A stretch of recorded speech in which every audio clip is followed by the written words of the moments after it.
Right, just thought I'd do another video on a quick basic look at SimHub, how it works. A lot of people messaging me, they're struggling, things like that. So I just thought I'd quickly run through a few things. So when you're in the game, whatever you see displayed on your 7 segment module, your LCD module, etc., is always displayed through this main screen. So wherever you're racing within Assetto, Project Cars 2, etc., it will always be in your screens menu in this main screen. So that's what you see in your game. The little green bar indicates what you see now, because this is time screen, which I've named, which is like idle mode. Obviously that green indicator indicates what particular screen you're viewing now. So obviously I'm not in a game. So in time screen at the moment, I've got 7 segment 1, 7 segment 2, and then an LCD screen. I've then got 7 segment, which is a Max 7221, and another Max 7221, which is just above my wheel, which displays the time and date. Obviously, in my other LCD screen, I've got GPU, CPU temps, which is obviously my 1080 Ti and my i7. This information's pretty good. Obviously, not necessarily in idle mode, but I like to see this displayed. A few people are getting confused when they get two modules.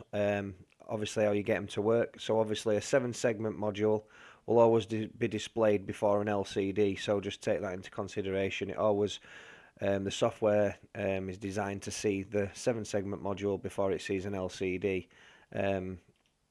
Obviously, this one at the moment I'm not using. It's just for when I set up dashboards and things. So, for example, my 2 7 segments which I've got above my main monitor, they're up there first, and then obviously my first LCD screen. And when you input the information, you can see it. If you've got it displayed as a 7 segment, it will look really odd in a 7 segment display. As you can see there, it doesn't say anything because you know, obviously however you've spaced it, you need to make sure that you view it as an LCD. Also, if for instance you're wanting to add another screen, if you know, for instance, I've got 1, 2, 3, 4, 5, 6, 7, 8 effective modules. You don't need that many, but that's just what, you know, I've got displayed. If you're wanting to add information, literally at the moment I've got current date and time on this module, but sorry, I'm not actually displaying these modules. These are just test modules. As I apply a new module into my PC, obviously it's not going to see any of this information because that's what I'm showing. So when I activate a module, 7 segment and things like that, I want it to display the time. If I put an LCD, that'd be displayed like that. So it'd come up with the time. So I know that that device is working basically. So that's why I've got these two below activated. So if I put the Ultimate Sim Dash in, it'll read that information, and I can see that it's working for testing purposes. So what I'll do is I'll just remove them that information so it doesn't get confusing, because I can always input them again quite quickly. And we'll just run through something quite quick. So if, for instance, you added another module onto these modules and you wanted to add some more information in, well, let's say we're in a race now and we're not actually in the idle screen, we're actually in the game. Literally click on add and it comes up here. At the moment we've got text selected. If you click SimHub property, it changes to this little logo which relates to this. Click on pick. I always filter it, so if you want to see lap, anything lap related, if you type in lap, it comes up with all the different plugins. At the moment we've not got anything displayed because we've got no game running in the background. So when you input this information, it won't display. So I always suggest that running a game like Assetto Corsa in the background, pulling up in a practice session, and dialing all your information in, which I'll actually do now. I'll get Assetto Corsa up and running.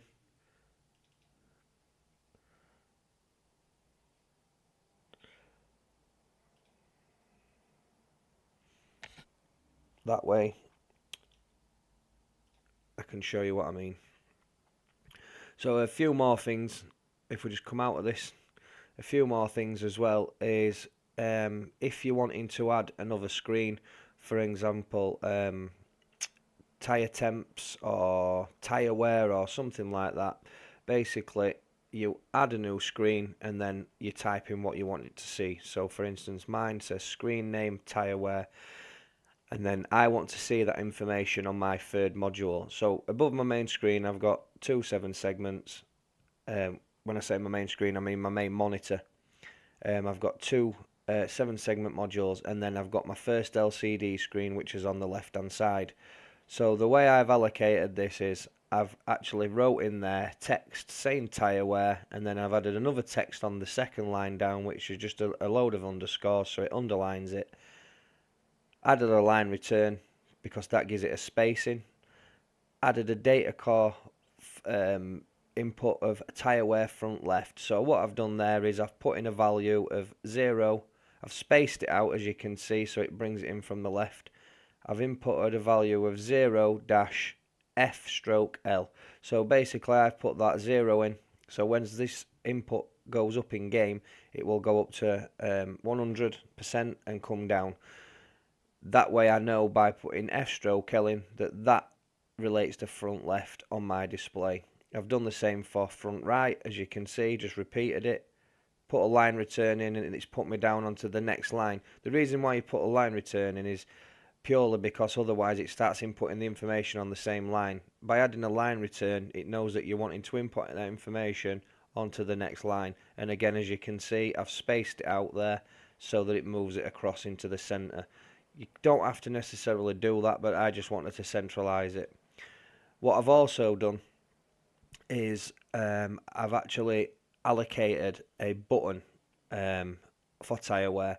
So in my controls and events in here, I'm just see if I can find it there. If you look, I've added a button on my T500 RS racing wheel to display for 3 seconds tyre wear. So the way I've done that is you hit a button, which is this one, B03. Then you come to serial dash plugin. By coming down to serial dash plugin, it displays all the information that you have on your screens, and then it also allocates it at the side. So for instance, PC info, RPM, speed, time screen, tyre temp, etc. And we have tyre wear. Now I don't want to swap my display screen from LCD to come from the information of lap time, etc. what I have in the game to tyre wear. So what I've thought is, if I come down here, you get this 1 second information. So that basically shows it for 1 second, which not really long enough for seeing your tyre wear. But then you get 3 seconds. You look for the screen that you've made. So every time you add a screen, it comes up there. So I clicked on display screen for 3 seconds, tyre wear. Also, I always run during on a momentary push switch. You can play about with these, but basically when I touch that button, during, okay that, when I touch that button on that display screen, it comes up for 3 seconds. So I get to see my tyre wear for 3 seconds. With the button being on my wheel, on my 599 Alcantara wheel, I touch that button, I look across at my screen, it tells me my tyre wear, it then goes back to the original screen. So that way, it's not a case of swapping it back over, it's just a quick view of tyre wear. And again, a lot of people say, you don't need that, you know, you get it all in the game, etc, etc. Yeah, but for me, I like to know where everything is in every game. Assetto, Automobilista, GameStop Car, every game that I drive on, everything's there as it should be in where I know it is. So instead of me looking for the tyre wear or not knowing where it is, it's already there for me. So it's less messing. It's just a lot more user friendly. So again, all these different screens are what you see obviously in your game. So I'll just run through another thing as well, which confuses a lot of people as well. So as I've just shown with the mappings buttons, when you go to controls and events, if you've got a 7-segment module, just a single one, and you want to see information that you've got here as well as what's on your main screen. So in my main screen on my 7-segment, I have got this one here. I've got fuel, which I've put an L on the end, as you can see there, so that it basically shows me how many litres of fuel I've got. I've then got current lap. So the reason why I've got current lap with a 0 and a dash is because on my other modules, on the other side, this one, I've got total laps. So because the side by side, which you can't see on the Windows screen, that basically will say 0 dash of 12. So I know that I've done 2 laps of 12 of that race. So that's just a quick run through how obviously that works in the main screen. But going back to how the next screen works, so this time screen, laps remaining, everything, I've moved this time screen up here, so obviously it's easier for me to access. But all these things that I've got on the left hand side here are what are going to be shown in the game. So laps remaining, you look across here, it tells you that you see that in game. Air temperature, it tells me I see that in game, and that's how I see it. So I've got 2 modules side by side. It will tell me air temperature in degrees, and then obviously what it is. Last lap, I've wrote text, and then it tells me my last lap time. Again, best lap, I've wrote best lap, and then wrote the lap time. That's in game. Now RPM, I did this as a tester, so I could have the digital RPM showing, but obviously I don't want to see that. So when you go into it, if you look here, you've got an in-game screen and an idle screen, and you can also force LEDs, which I'll explain in a second.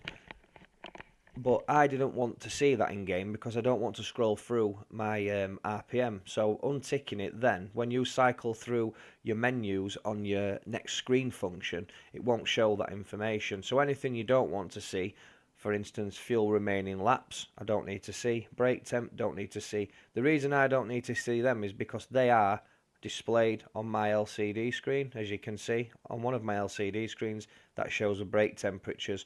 Again, with the push of a button, shows me my brake temps. If I'm racing round in a championship race and my brakes start to feel like they're getting a bit faded, I can just quickly check that, make sure that I'm not overheating. Just to back off braking so hard into some corners a little bit. Tyre wear, fuel remaining litres, all this information is not showing in game on my 7-segment module, so I don't want to display all this information. It will just come up on my LCDs. So the way you do that is, if you want to display your next screen basically on your 7-segment module, which would be module 1, you go to controls and events, you'd add a new mapping, click the button that you want to use. It might be a button box, it might be a key on your keyboard, it might be a button on your wheel. Literally come down with this bar and you will see serial dash plugins, which is this menu here. Come all the way down to the bottom, and it's very difficult to find. Some people don't find this very easily. It's not the GLCD next screen, because that's obviously a different type of display from the 7-segment. You want this one here, set next screen. So basically tap the button that you want to use. So if we just touch this button, it brings up a button. I'm not going to obviously save this information because I don't need to. Click on next screen, so you've got that highlighted on your allocated button. Again, mine's a momentary button, so I have it during.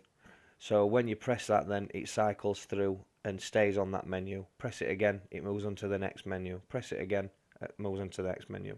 So if you've got a button on the left and right of your wheel maybe, or a button left and right on a button box on a dashboard, whatever you've got, literally click the button you want to see to go up. So go up onto next screen. So by doing that, you then go through your next screen, save it, and that's that bit done. Then when you come back into it to add another mapping, do the exact same process, pick the other button that you'd like to use. So maybe it might be, you know, the button on the other side of your wheel. So instead of B08, B09. Then you want to come down here again, and if you look on the next screen here, there's one called previous screen, but you've literally just got to look for it, and it's I think it's very near the very last. There, it's the very last one, previous screen. Click on shot, this one. If you've got a momentary switch, try the short and long press for different switches, but I find that during always works. When I first tried doing it, I had it on short and long press and I couldn't get it working. Obviously, I didn't want to hold the button down to display the information, because I thought, well, if I hold during, that means I've got to hold the button down, but you don't, to select the next screen. So just try playing about with these, but I'd suggest using the during. Click OK and then save that information. Then when you're in the game and you're in your screens, as you cycle through, every time you press a button, it comes up in this order. So the order that they're in here is the order that you will see that information. So if you don't want to see the air temp, you want to see your last lap, your best lap first, you might just want to have a quick look up with a button. Press the button once to see what your last lap time was, and then press previous screen, and it displays back to the information here, which would be fuel and remaining the lap that I'm on. Literally drag and drop these. You can drag and drop them. So just drop that like that, it swaps them over. That's the order that you're going to see them in coming down. So when you come on next screen, it's going to come down these. Again, this is not going to display. Even though this is next after this, it's only in idle mode. In-game, in-game, in-game, in-game, in-game. Not going to display RPM. Even though it's in my software, it won't display it because I've not allocated it to be seen. In-game, in-game, in-game again. So that's a quick look at how that works. And it is a good way of displaying information. A lot of people think the 7-segment just displays what you can see, but obviously you can allocate as many screens as you want. Obviously too many would get a bit silly. You can also, for instance, on the main screen like this, you can have an announcement. So I've got that saying main, and on that second 7-segment module, I've got it saying screen. So when I cycle through my next screens, it'll go through air temp, laps remaining, last lap, best lap, and it'll scroll through. As I come back to this, as I've got all the way to the bottom of my screens that I want it to see, it'll come back to this one. The announcement will quickly flash up on my display, main screen, and that lets me know that I'm back to the screen that's got the in-game function, so I don't get confused. You can do that for anything. If you want to see your tyre temps and you want it to tell you, and you can have it flashing. You can also set the blink interval so that you know that you're on that, you know, your last lap, or say that you want to see your best lap. Click on in-game screen, and then your blink interval, turn that up in milliseconds to say 100, and that will flash at a certain rate, and that way you know that that's your best lap because it's flashing. You know that you've set that, and that's how it works. Also, these forced LED layouts, these are the ones that I've got saved. There's different ones for different things, so I'll just go through that with you. Go into LEDs menu. Let's say we want the fuel level indicator to be shown in game. So I've got the TM1638 is the LEDs that are built into the 7-segment modules. That is the name of the board, TM1638. I've now got this called a fuel level indicator, and that's because in this property you've got RPMs, fuel laps, fuel percent, all-time delta, etc. You've got all these different things. So I want to use my LEDs in my 7-segment module as a as an LED indicator for fuel rather than RPMs, because I've got RGB LEDs. So the way you do that is obviously you set the values. Enable the value while the game is running. Position 4 to position 16. Position 0 to position 3. And that's obviously where these LEDs are going to light up green. The reason why I've got the red starting from this point and then green going up is because I want the fuel indicator to be green as it comes down the scale. And then obviously as it gets to red, I know that it's low. Like I've said in previous videos, if you've got a 135 litre tank and you've got half a tank of fuel in from, say, this point, yeah, you don't know what fuel you've got in your car. By having this indicator in LEDs, it explains how much fuel you've got in. So if you've got 50 litres in, you might think you've got a lot of fuel in, but effectively it might only be just under half a tank, whereas in some cars it could be a full tank. So that's why I use the fuel gauge indicator. I do a lot of racing online with friends. One of my friends, he puts from Rennie Robertson Motorsport, he actually runs 500% fuel wear, which drops dramatically when you're racing round. So when your fuel drops really quickly, it's nice to have this gauge to just glance up at while you're racing, because a lot of people say, oh, you know, you've got the in-game fuel apps and things like that, but it's a lot easier to have it there as a big gauge. When you're racing, you sometimes don't have time to have a look around. If it's if your 7-segment module's in a location where you can see it quickly, the LEDs are nice and bright, you can see everything really easily. So that's one of the reasons why I like that, to be set up like that. If you've got a default setting which you get from SimHub, it'll be set here to RPMs, and then obviously it'll scroll up and down as you rev the car, because it's one of the features that whatever's put on as a default setting basically, and again it works really well. So that's a quick rundown of these things. Obviously your gauges, if you've got a tachometer, you know, if you want to test the calibration, set the needle so that when it's on 4,000 RPM, it's at mine, you know, I've come down 3 clicks, and that's literally just so that the needle is perfectly lined up with 4,000 RPM on the gauge. The basic settings, obviously you've got a test max RPM button, which will test the maximum RPM, which on mine is 11,000 RPM. Your cylinder calibration, which is 4, which matches how I've set it to the one in the gauge, which I've set to 4 as well, so it's like a 4-cylinder engine. Just so it calibrates with it the same. And then this is another important one as well, which confuses a lot of people. Always make sure if you've got more than one USB device that you've got this ticked. You've got to have it ticked for it to understand that you've got more than one detected hardware seen. So obviously I've got mine listed here, and then obviously this is how they come down. It's important that in the multiple USB settings you've got these in order. If you haven't got these in order, then it won't show them as you want to see. So if you've got, for instance, this dashboard not in the right location, up on your display, it won't display in the screens. So if you want to see, for instance, in idle screen, I've got the 7-segment module, and then obviously an LCD screen. If we just come back to this detected hardware, SimHub -2 and my matrix gear indicator runs off of them 2 7-segment modules, which I've got here. So basically that is my 2 modules above my main monitor in the center of my 3 screens. That then obviously shows that information in that order. If it's not in that order, you could end up with a blank screen because it's not displaying as it's allocated in the hardware, which is really important, so just bear that in mind.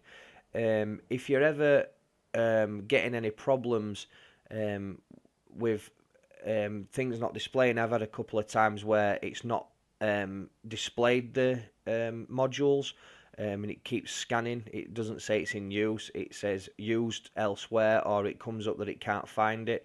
I'm in Windows 7, but the easiest way to do it is to come into your devices. So obviously these are your COM ports for all your different things. As you can see here, COM port 10. COM port 10 is there, which is my indicator. If you ever have any problems where it's not recognising it, come into your properties tab, come to hardware, highlight in properties, come to your driver setting. Now when you click on update driver, it asks you for internet or browse your computer. Now if you haven't got the drivers installed, which you should have because obviously it's working, then obviously use the internet and it'll find the correct software. But if not, use your PC, but let me pick from a list of device drivers on my computer. Important that you click this. By clicking on this here, this is the chip that's inside the Arduino. Click on next, and then it'll say Windows has finished installing the driver software for this device. Close it. Close this. It'll ask you to restart your PC. You'll need to do that for it to take effect. But what will happen then is when you reset your PC, is it will automatically find that that device. Sometimes, you know, it's like anything electrical components and things like that. They can lose the drivers, or they can have a malfunction. If you've unplugged the USB device while it's been open and then plugged it back in, sometimes it can malfunction. It can corrupt it. So that's another way of addressing that problem. Again, if for instance you're running a 7-segment display and an RPM tacho, it will come up the 7-segment display and the tacho. If it's only displaying one, check that you've got this ticked, this enable multiple USB. Just basically have these ticked at all times, even if you're running one. And then obviously if it's not displaying your tacho, find the COM port and update that driver software. It's a quick and easy way of doing it. If it still doesn't do it, then obviously there's a problem elsewhere. But 9 out of 10 times I'd say that it will work with that that procedure I've just shown you. So that's pretty much it for this video. I just thought I'd give people a quick insight into things. Try and obviously not run the basic version. Pay for the donation. Keep the software alive, help them, whatever the creator, keep things running. He's constantly updating, constantly changing the versions, adding new things. I mean, the latest controls and events, if you've got a Thrustmaster, is absolutely brilliant. You can adjust all your feedback and everything, change your wheel rotation while you're in game. Some cars, again, when you're in the game, if you try to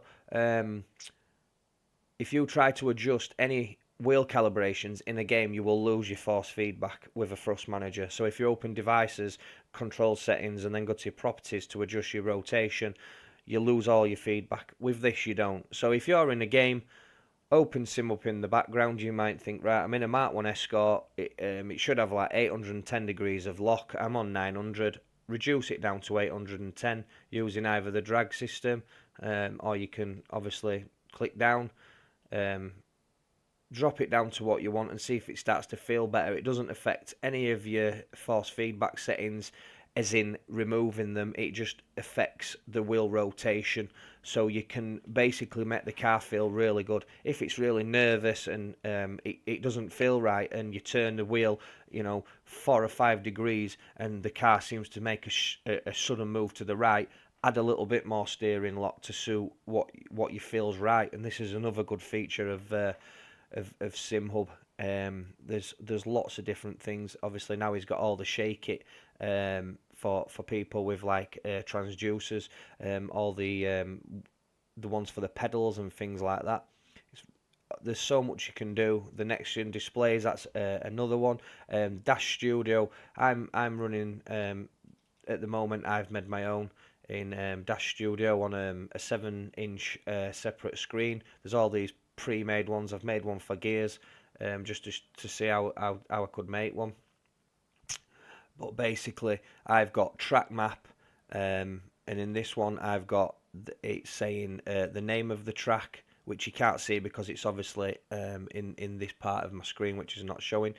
This one I've got the car that I'm driving, obviously my angle of my wheel of my Thrustmaster T500, so that way that I know what setting I've got on that. So if I, for instance, getting a car, like I say, with 900 degrees lock on here and it needs to be 810, I know that car needs to be lowered down. Hopefully in the future is whatever will put some sort of function on where you can map a button, so you can adjust the like a keyboard emulator or something like that, so you can reduce it without even opening the software. You can have a button map to it and adjust this, adjust this value here.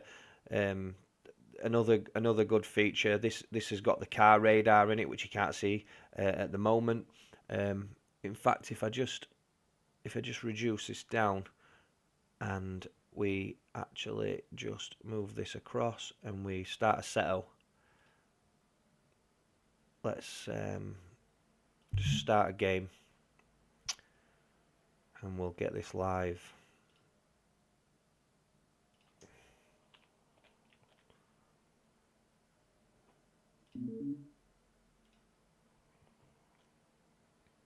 I'll just show you basically how this works. Another good feature.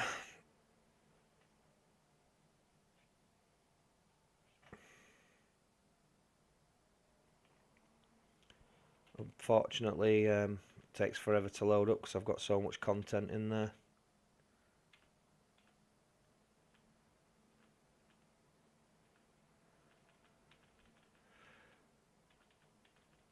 Just put this screen up.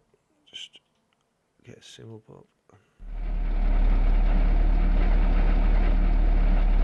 So as I was saying before,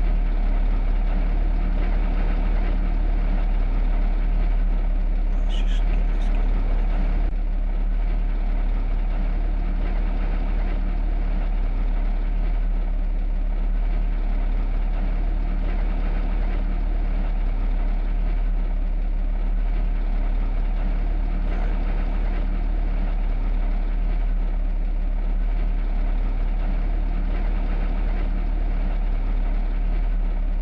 In fact, I'll just show you on this one.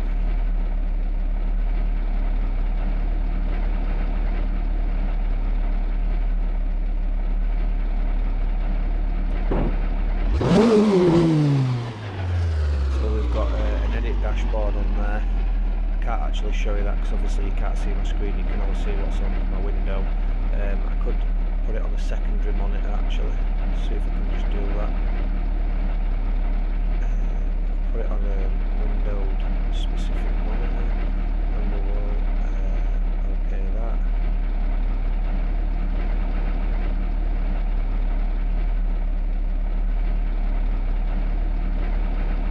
There we go. So as you can see, that's what you'd see on my monitor. I've actually made and designed that. It's just a simple case of using the plugins that are already there, and then you can see basically how it works. And that's what I'd see on my little secondary 7-inch monitor, which I've just actually put on this specific monitor so I can show you. There's all sorts of different ones. This one here we'll do again, specific monitor.